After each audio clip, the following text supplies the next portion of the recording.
silence through the night. What a thrill. I'm searching and I'll melt into you.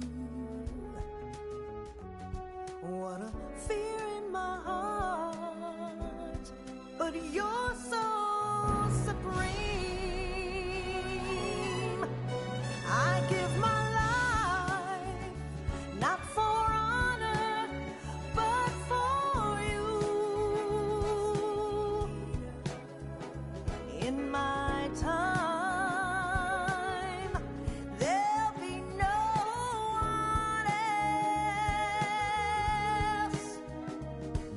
Crime, it's the way I fly to you. I'm still in a dream, snake eater.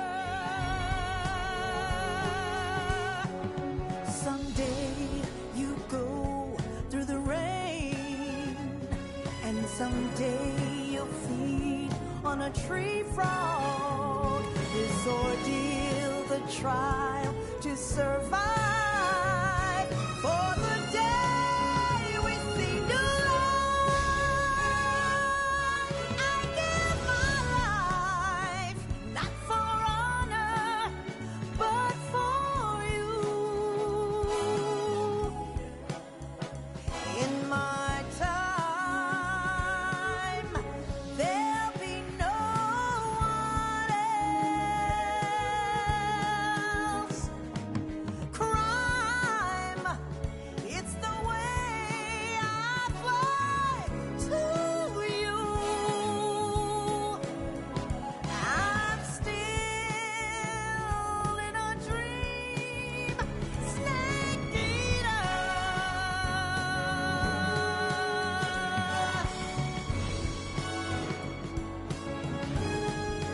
I'm still in a dream, snake eater.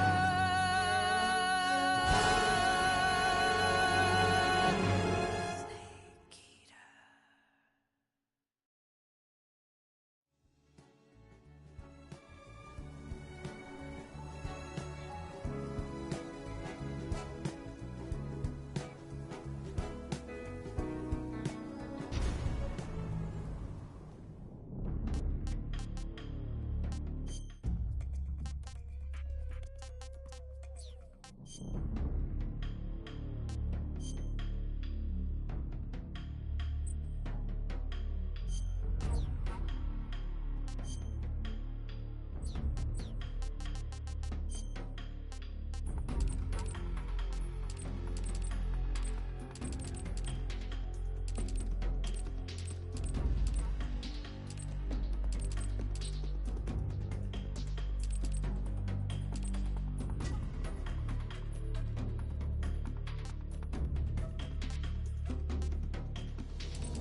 After the end of World War II, the world was split into two, East and West. This marked the beginning of the era called the Cold War.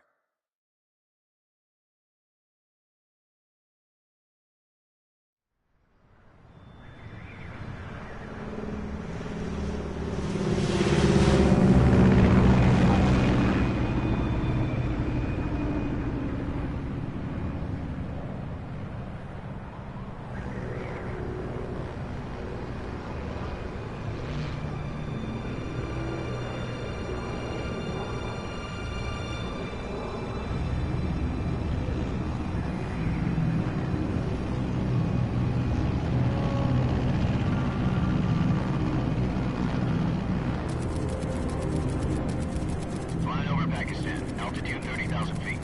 Approaching Soviet airspace. 20 minutes to drop off. Commencing internal depressurization. Equipment check.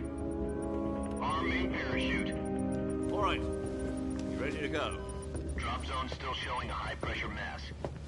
Cav okay. Good. We've got high visibility.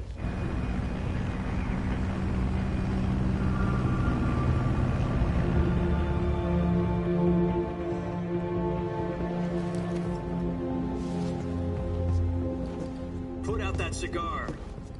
Connecting oxygen hose to interior connector. Put on your mask.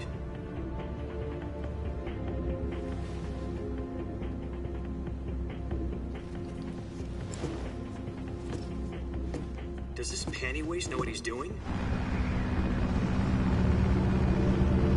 Approaching release point.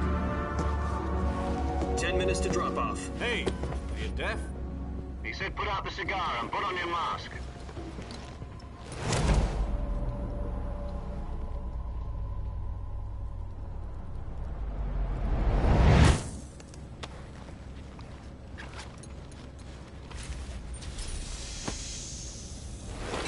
Depressurization complete.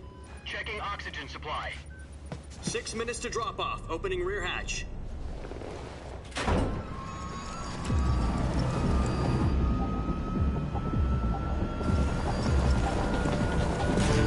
Sunrise.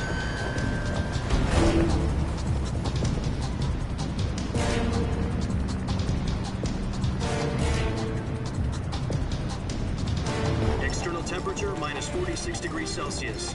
2 minutes to drop off. Stand up. You'll be falling at 130 miles per hour.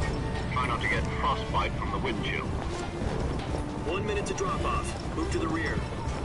Activate the alarm bottle. This is one for the history books. The world's first halo jump. 10 seconds to drop off. Stand by. Status okay. All green. Prepare for drop-off. Countdown. 5, 4, 3, 2, 1. Spread your wings And fly. God be with you.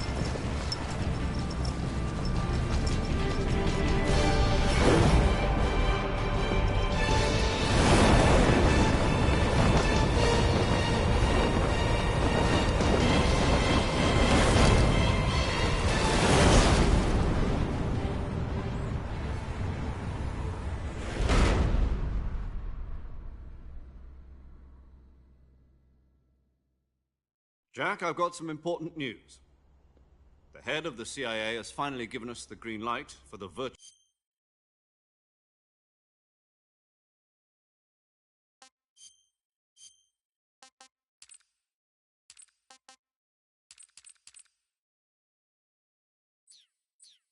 mission.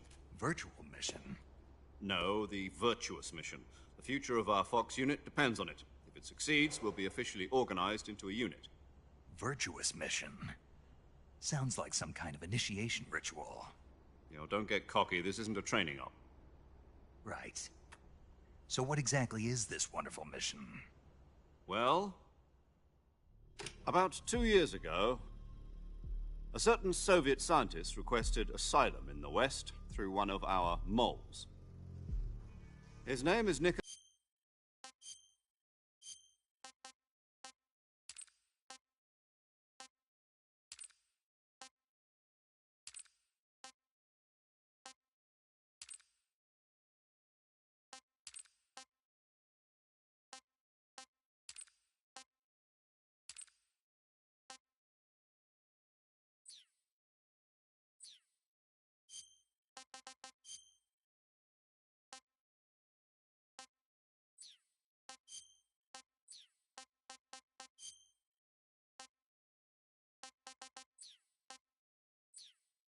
Nikolai Stepanovich Sokolov.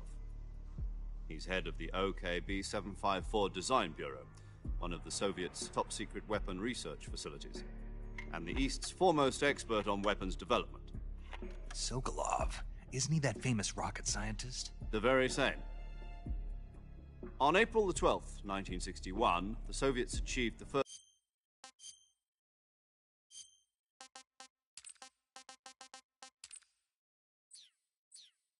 manned spaceflight in history. The Earth was blue, but there was no God. Well spoken. The rocket that carried Yuri Gagarin to orbit was the A-1, known as the Vostok rocket. Sokolov is said to be the man most responsible for the multi-engine cluster used in that rocket. After Gagarin's flight, Sokolov left rocket development to become the head of the newly established Design Bureau. From a lowly technician to head of a design bureau, that's quite a success story, so why do you want to defect? It seems he'd become afraid of his own creations. Afraid? Call it a crisis of conscience. And for that, he left his country and his family behind and went over the fence? Not exactly. One of his conditions was that his family was also to be taken safely to the west. We used a mole to get the family out first and succeeded in sneaking Sokolov over the Berlin Wall shortly afterwards. I was the one who conducted the operation. The security on the eastern side was still full of holes back then. Then what? We got Sokolov over in one piece, but the whole ordeal had left him exhausted, and we checked him into a hospital in West Berlin. It took him 2 weeks and more than 600 miles to get from the research facility in the Soviet Union to Berlin. He was in no condition to say anything coherent. And it was only a week later that we had something much bigger on our hands. The Cuban Missile Crisis. October the 16th, 1962, President Kennedy received word that the Soviets were in the process of deploying intermediate-range ballistic missiles in Cuba. The President demanded that the Soviets dismantle and remove the missiles. At the same time, he announced a naval blockade to prevent further missile shipments from reaching Cuba. But the Soviets didn't back down, instead placing their armed forces on secondary alert. Soviet transport ships carrying missiles continued on course towards Cuba. US and Soviet forces went on alert for an all-out nuclear war. Frantic negotiations were conducted through the UN's Emergency Security Council and unofficial channels to end the hair-trigger standoff. Finally, on October the 28th, the Soviet Union agreed to remove its missiles from Cuba, and so the world avoided a nuclear holocaust. But in order to get the Soviets to pull their missiles out, we had to make a deal. You mean the one where the US agreed to remove its IRBMs from Turkey? No. The Jupiter IRBMs deployed in Turkey were obsolete, and we were going to get rid of them anyway. They had no strategic value whatsoever to either the US or the Russians. The Turkey deal was a ruse, a cover story that was fed to the other intelligence agencies around the world. So what did the Russians really want? Sokolov. They wanted us to return Sokolov. You mean the Soviets pulled out of Cuba just to get their hands on Sokolov? That's right.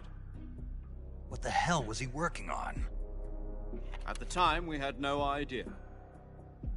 We were running out of time. It was either give up Sokolov or risk full-scale nuclear war. In the end, we had no choice. President Kennedy gave in to Khrushchev's demand. The next day, I got Sokolov out of the hospital, handing him over to agents on the eastern side. Sokolov kept on screaming, "Save me," until he disappeared from my sight. Then, a month ago, we received some new information from one of our moles. About Sokolov? Yes. He was taken back to the research facility and forced to continue working on the weapon in question under KGB supervision. What's more, it's on the verge of completion. So what kind of weapon is it? Something to do with space rockets? No, missiles. Same technology. I guess you're right. We don't know the details, but it appears to be a new kind of nuclear device. For half a year now, the Soviets have been conducting frequent nuclear tests at Semipalatinsk. Something to do with the weapon, I assume. We're talking about a secret weapon so big that Khrushchev was ready to pull out of Cuba to get it back. Is Sokolov still in the facility? No. According to our intelligence, he's in Selino-Yarsk, a place in the mountains about 3 miles to the west that's known as the Virgin Cliffs. The Virgin Cliffs. Nice name for a virtuous mission. They moved him there just recently. Why? Apparently, they're conducting a field test of the weapon, but it's our best chance to get him back. This mission would never have been possible if he was still in the research facility. This is our last chance. Sokolov must have known that too when he contacted us.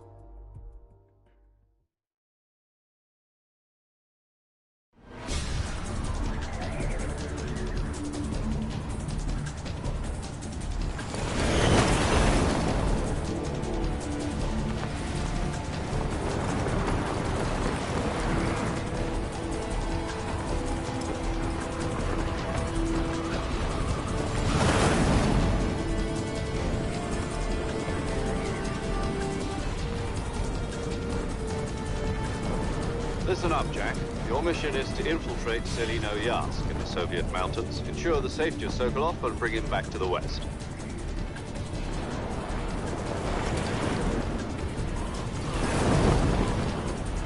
If we don't get Sokolov back before that weapon is complete, we'll be facing a major crisis. The clock is ticking.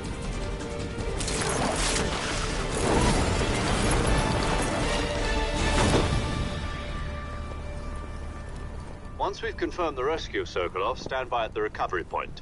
A recovery balloon will be dropped at that point. Helium will be pumped into the balloon to inflate it. The process takes about 20 minutes. Once it's complete, the gunship's arm will latch onto the balloon and pull it up. The Fulton surface-to-air recovery system. I'm familiar with the theory. Take it easy. It's been combat-proven.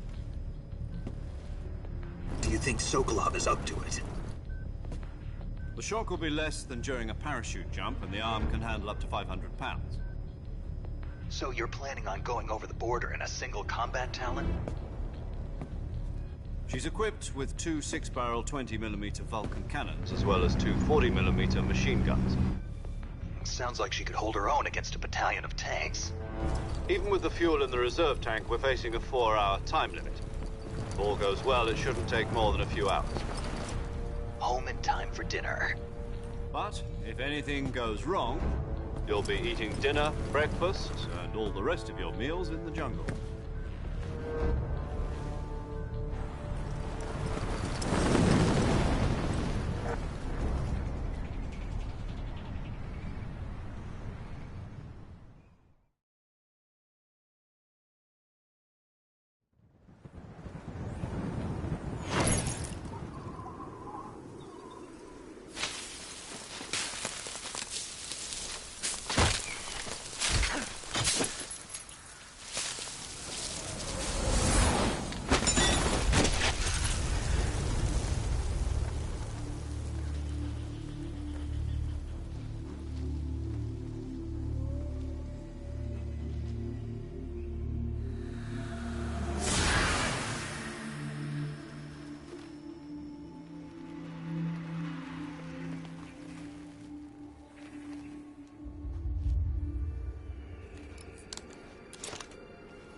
Do you copy?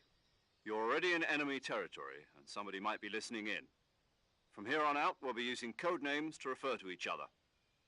Your code name for this mission will be Naked Snake. I'll be referring to you as Snake from now on. You're not to mention your real name. Snake? Oh, you don't like snakes?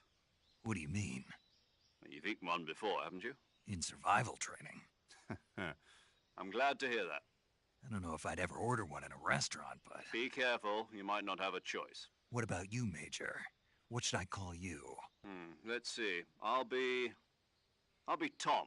Call me Major Tom. This will be a sneaking mission. You must not be seen by the enemy. You must leave no trace of your presence. Is that clear? This kind of infiltration is the Fox unit's speciality. In other words, weapons and equipment are procured on site. That goes for food as well. You're completely naked, just as your name implies. Great. Now I see why you asked me if I like snakes. I suppose calling me Snake was your idea of a joke, too. No. There's a good reason for that. I'll tell you later when the time is right. Gotcha. Getting back to the subject, how exactly am I supposed to feed myself? You've been issued a knife and a tranquilizer gun. Use them to hunt for food. You'll also find some medical supplies in your backpack. Yeah, about the backpack. I lost it in a tree on the way down.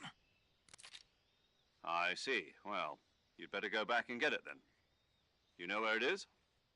No problem. I can see it from here. It's stuck on a branch.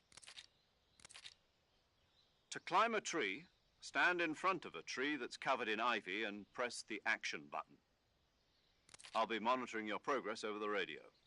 We can't risk violating Soviet airspace, but I'll be in the gunship. My frequency is 140.85. I'll give you a call if I need to talk to you. If you need to talk to me, use the send function. Okay, Snake, go get your backpack.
I see you've retrieved your backpack, Snake.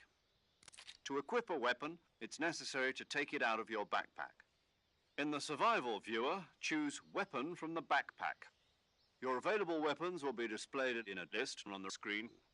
From that list, choose the weapon you want to equip and press the Enter button. For other equipped items, just do the same thing from Item. Got it. Use the survival viewer backpack. Yep, that's right. Survival is fundamental to this mission.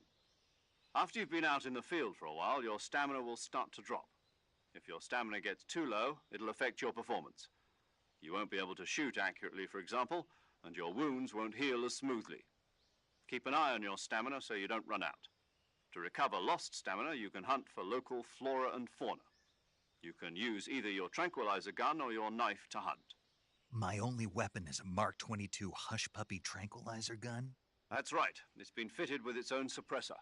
However, the suppressor will deteriorate every time you fire.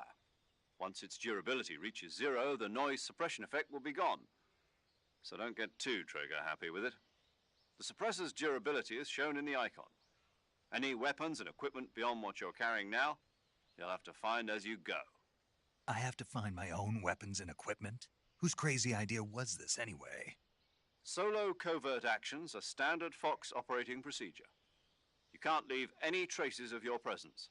No weapons, equipment, footprints, sweat, or bodily waste. The same goes for bullets and cartridges, too. Your presence in enemy territory is already a violation of international conventions of warfare. There aren't supposed to be any American soldiers in Russia. It could spark an international incident. You can't let anyone see you. You can't let the enemy know you're there. This is a stealth mission. You're a ghost, Snake, in every sense of the word. and there'll be no rescue if you're captured. The military and US government will deny any involvement in the affair. Then I'll just have to take care of myself, huh? I'm afraid so. You've been given a fake death pill for that purpose. SIS guidelines stipulate that soldiers on covert ops like this one be issued a potassium cyanide capsule. Tape it to your body so you can take it when you need to. How generous of you. Use it if you're taken prisoner by the enemy. It'll send you into a state of false death for a short time. Fooling them into thinking that I'm really dead. So, how do I come back to life? Just take the revival pill. You mean that thing they put in my tooth before the mission? That's the one. But be careful. If you remain in a state of false death for too long, nothing will be able to bring you back. Remember that. I'll keep it in mind. You said this was a solo mission, right? Right. I guess that means I can't count on any reinforcements. Correct. The mission rests entirely in your hands. A real one-man army. Relax. There's a support team ready to back you up over the radio. Who? I'll introduce them to you. This time, survival is of utmost importance. The first member of the support team will be in charge of monitoring your physical condition, acting as a medic, so to speak, as well as recording your mission data. She's a member of Fox as well, and she's here on the gunship with me. She? Hello, Snake. I'm paramedic. Nice to meet you. Paramedic. As in a medic who comes in by parachute. Aren't you going to tell me your real name? Are you going to tell me yours, Mr. Snake? My name, huh? It's John Doe. And they call you Jack for short. You're a regular Captain Nemo. A name means nothing on the battlefield. After a week, no one has a name. What's your name? Jane Doe. Very funny. I wasn't joking, but I'll tell you my name only if you manage to make it back alive. My frequency is 145.73. She's also in charge of recording your mission data. Whenever you want to save, send a message over the reserved save frequency, 140.96. So saving lets me record my mission data. That's right. It also records the state of your health. Good to know. There's one more person I want to introduce you to, Snake. Huh? Speaking of snakes, you remember the boss, don't you? A legendary soldier and your mentor. Actually, it was the boss that got the DCI's authorization in the first place. She's going to be serving as Fox's mission advisor. The boss is? She also helped me plan this mission. She and I were at SAS together. Jack, is that you? How many years has it been?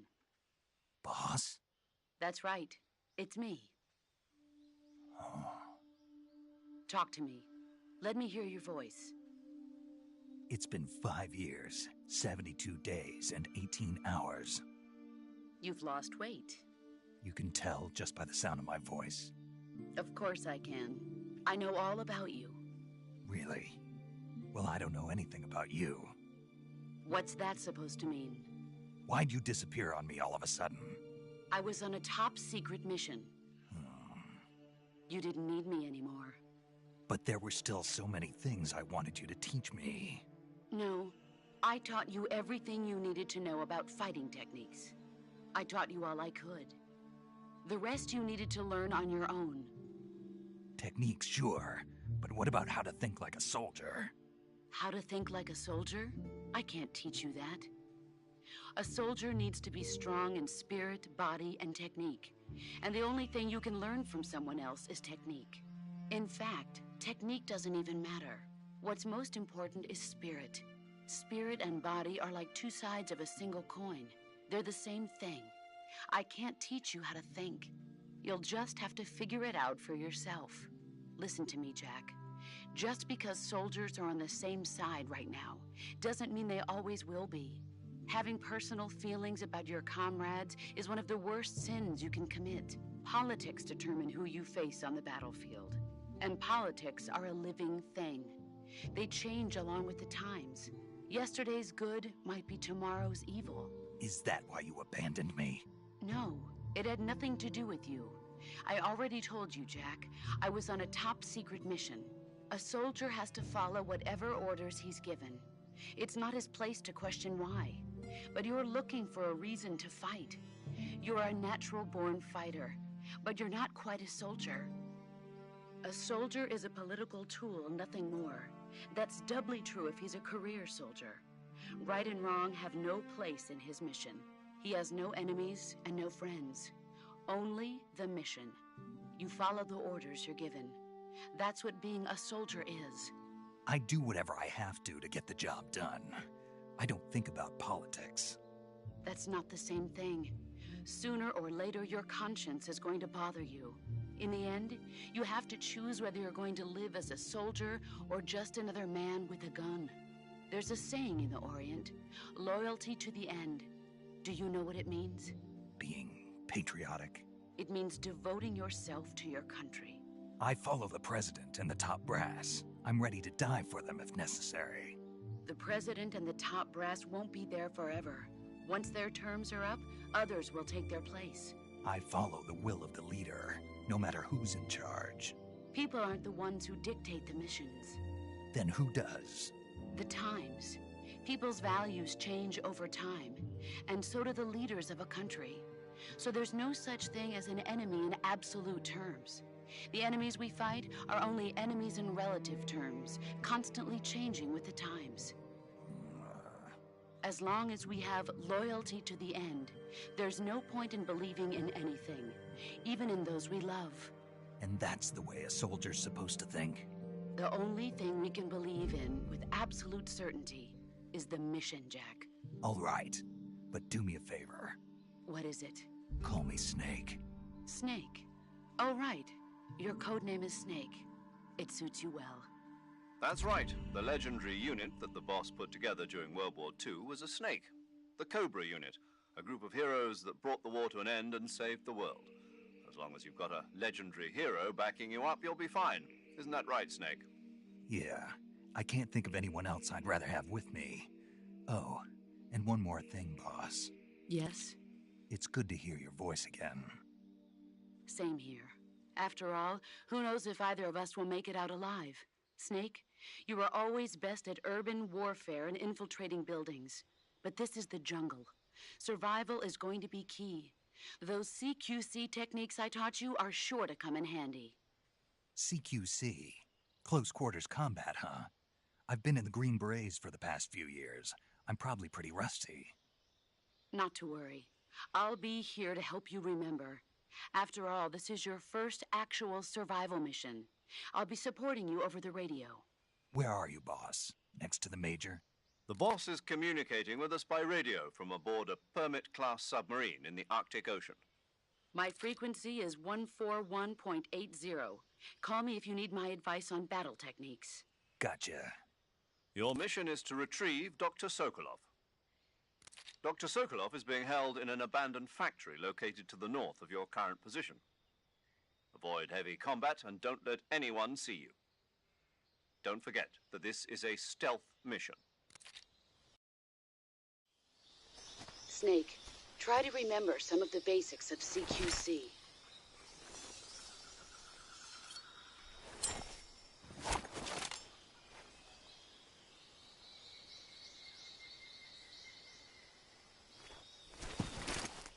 Commencing virtuous mission now.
Major, I've spotted 2 enemy soldiers.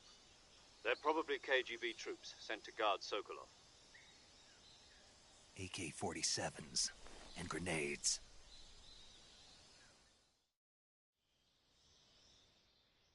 Snake, your presence in Soviet territory is already a violation of international law. We can't let the Kremlin find out that the CIA and the American government are involved. Contact with the enemy is strictly prohibited. Don't engage them in battle either. This is a stealth mission. Got that? The Major is right. The point of this mission is to sneak through the jungle without being seen. The success of the mission depends on how well you use your camouflage. Change your camouflage by selecting Camouflage from the Survival Viewer. The Uniform option lets you pick your uniform, while the Face option lets you change your face paint. Choosing camouflage that blends in with your surroundings will help you conceal yourself more effectively. Also, don't forget that anything that moves will stand out in the jungle. If you just stand up and run around like an idiot, you're bound to be spotted. But if you crawl instead, you should be able to sneak by without being noticed. You can see how effective your camouflage is by looking at the Camo Index. The Camo Index shows how well your current camouflage blends in with the surrounding area. The higher the value, the harder you are to spot, and vice versa. The key is to make yourself one with nature. Keep that in mind as you go along, okay?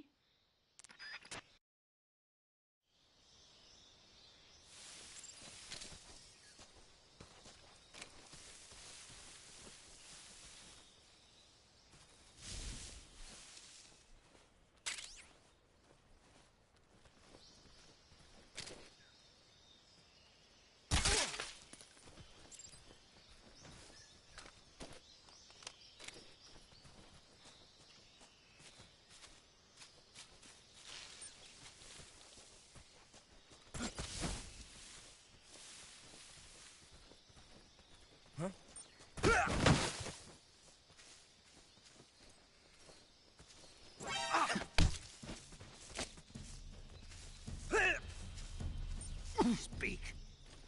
If you climb trees, there's fruit.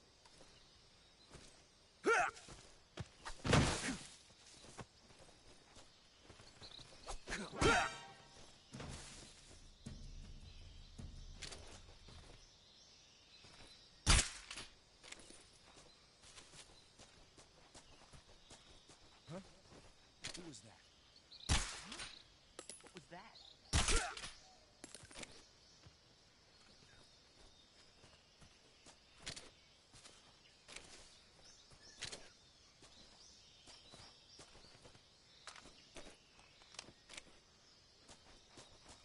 Nothing here.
Major, I've reached the abandoned factory where Sokolov is supposedly being held. This place is a dump.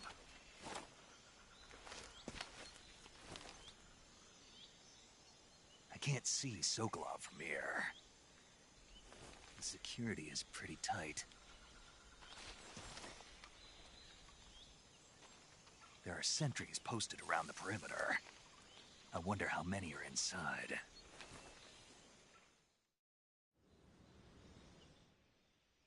Your objective, Sokolov, is inside the factory. They should be holding him in a room in the northeast section. Northeast section. Got it.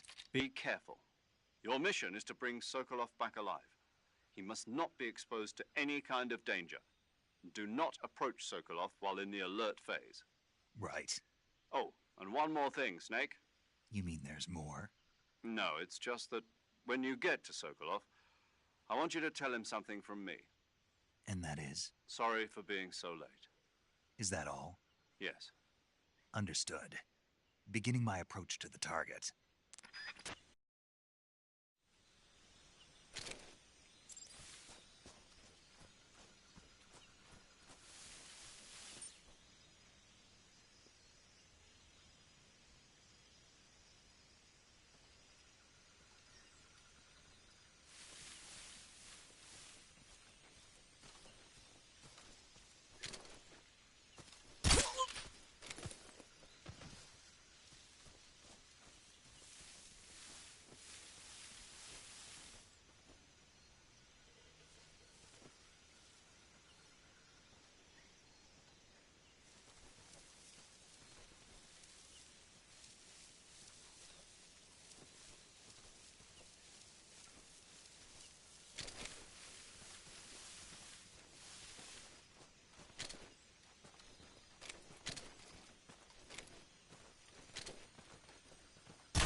You must be Sokolov. Are you one of Volgin's men? You'll never get it from me. No. I'm a CIA agent. I've come to escort you back to the other side of the Iron Curtain. You're CIA? Yeah. I was sent by Major Zero, the man who got you out 2 years ago. Zero? I have a message from him. What is it? He said to tell you sorry for being so late. Did he now? What does it mean? It means he's a man of his word. But we've got no time for this. You have to get me out of here before they arrive. Who's they? Colonel Volgin of GRU. You in the West know him as Thunderbolt. Thunderbolt? Never heard of him. He's a member of the Army's extremist faction, a man who seeks to seize control of the motherland. Ever since the Cuban Missile Crisis 2 years ago, Khrushchev has been pursuing a policy of peaceful coexistence with the West. Despite resistance and criticism from hawks in the army and the provincial authorities, Khrushchev has managed to suppress the opposition so far. But the failure of his agricultural policies has put him in a precarious position. And on top of that, the tragedy last November. President Kennedy's assassination. Precisely. In a sense, Khrushchev has lost his biggest partner, and his power base is rapidly crumbling away. A certain group is plotting to use this opportunity to seize power by rallying the anti-government forces, overthrowing Khrushchev, and installing Brezhnev and Kosygin in his place. The mastermind behind this plot is Colonel Volgin of the GRU. He has control over another secret weapons research facility much like this one, OKB-812, known as the Granin Design Bureau, and is using it to further his plans. But that is not enough to satisfy him. Now he's plotting to seize the secret weapon I have been developing here and use it as leverage in his bid for power.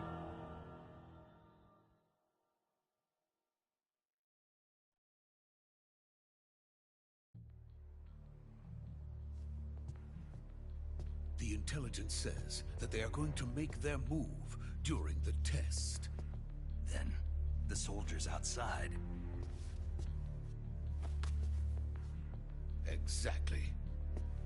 They wouldn't need that many men just to keep me inside. Their orders were to prevent Colonel Volgin from capturing me.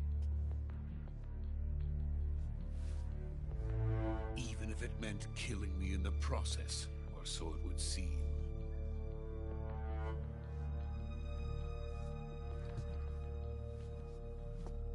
Volgin will come.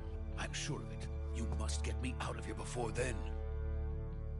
Leave it to me.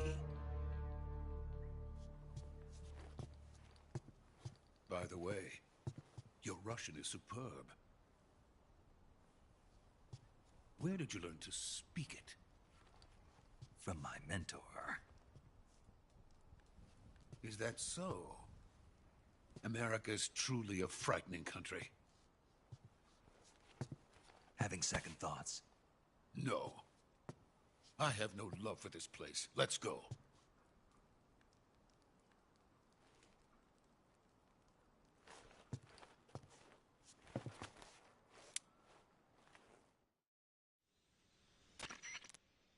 Major, this is Snake. Sokolov is safe with me. He's doing fine. No injuries. Good work, Snake. Now hurry up and get Sokolov to the recovery point. We'll rendezvous with you there. Roger. What about the sentries? I managed to get past them. I see. What about the boss? We lost contact with the boss some time ago. What happened? It's probably just a weak signal. Just hurry and get Sokolov out of there.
this is the legendary boss. Huh?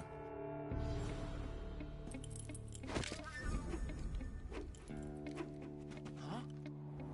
We meet at last.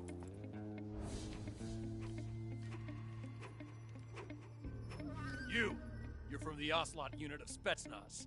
Huh. What's a crew soldier doing here? Soldier?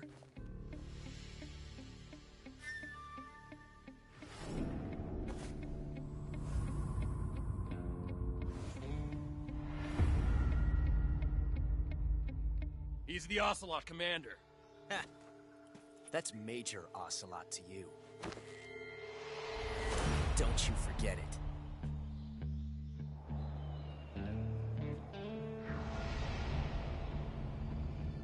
Sokolov is ours. Now get out of here. And Ocelot never lets his prey escape. What?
I can't say it feels good to kill a comrade, even if it is for the GRU. Sokolov, take cover. Huh.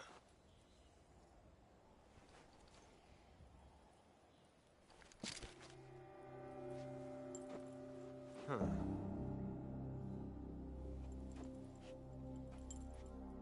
You're not the boss, are you?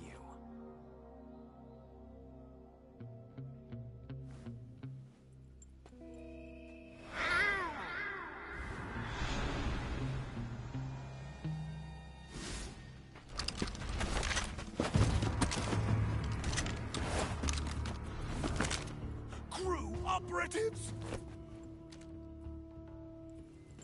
What is that stance? Huh. That gun.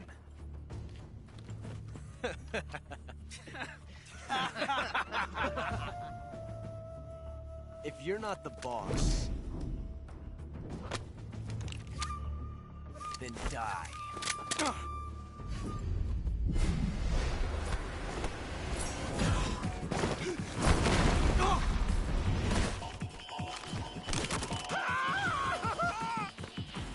Major!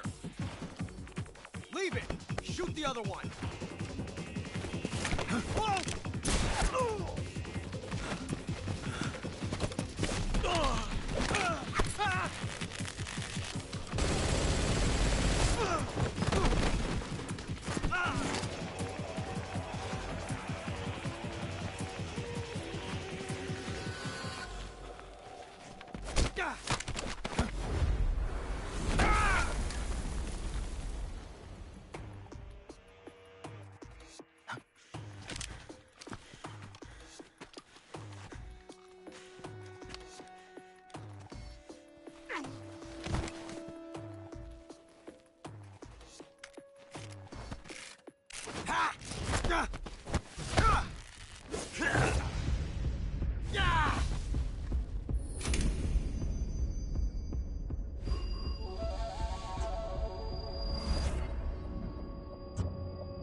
You ejected the first bullet by hand, didn't you?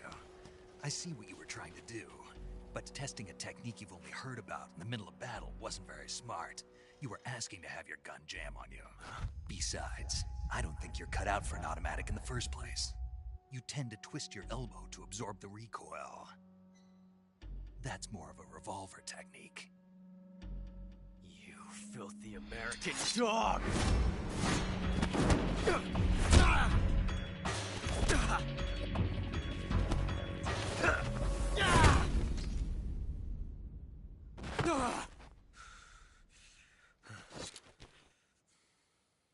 But that was some fancy shooting. You're pretty good. Pretty good.